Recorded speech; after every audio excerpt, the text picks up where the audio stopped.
Tout à fait.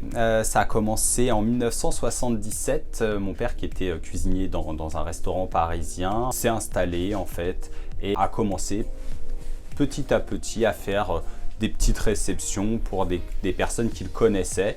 Et au fur et à mesure des années, ça a pris de l'ampleur, il s'est développé, a eu son premier apprenti et aujourd'hui nous sommes 28 personnes. Tout ça est passé par des étapes, hein, bien évidemment, de locaux, de structures. Moi-même j'ai un diplôme de cuisine uniquement. Et je suis revenu joindre l'aventure il y a maintenant 15 ans, après plusieurs années en cuisine. Avant le départ à la retraite de mon père, j'ai repris la direction et je suis associé avec ma sœur qui, elle, s'occupe de la comptabilité et de l'administratif. À mon sens, c'est un développement du métier de cuisinier. Hein, tout commence par là, on fait de la cuisine, de la pâtisserie, donc on prépare des repas. Et l'idée, c'est pas que les gens viennent chez nous, c'est que nous allions chez les gens. Voilà, c'est synthétisé très simplement. Et ensuite, on met en place, on va dire, toutes les prestations annexes. Il y a besoin de personnel, on fournit du personnel pour le service. Quand il y a besoin de cuisiniers, on fournit les cuisiniers. Quand il y a besoin de mobilier, de vaisselle, de tentes, on les aide à trouver une salle où ça peut avoir lieu au besoin. Il faut être, je pense, un bon cuisinier. Après, c'est de l'organisationnel. Voilà, ça demande beaucoup d'organisation, de logistique. Faut savoir être, comment dire, si je puis dire, carré. Il faut être carré en fait dans tout ce qu'on fait, dans tout ce qu'on organise, il faut le réfléchir. Et puis il faut apprendre des erreurs qu'on commet tous les jours parce qu'on en commet tous autant qu'on est. Voilà, et tous les jours on devient un petit peu plus grand, on continue à évoluer, à s'organiser un peu différemment au fur et à mesure du temps et des expériences passées. Et puis il ne faut pas avoir peur de se faire accompagner, hein.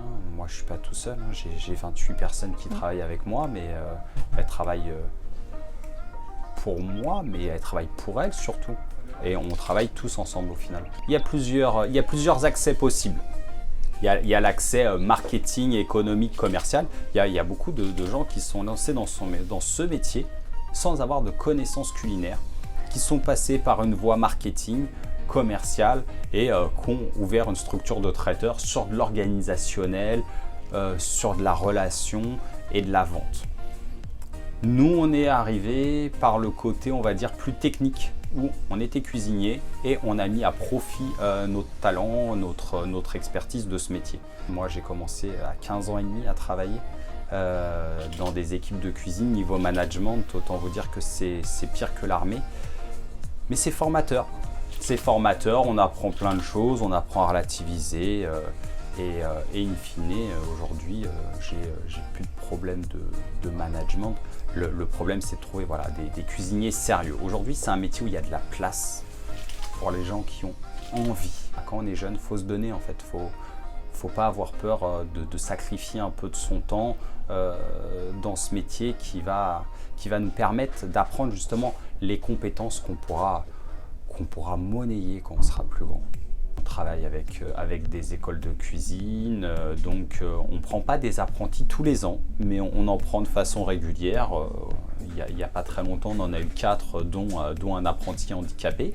Sinon, on prend des stagiaires.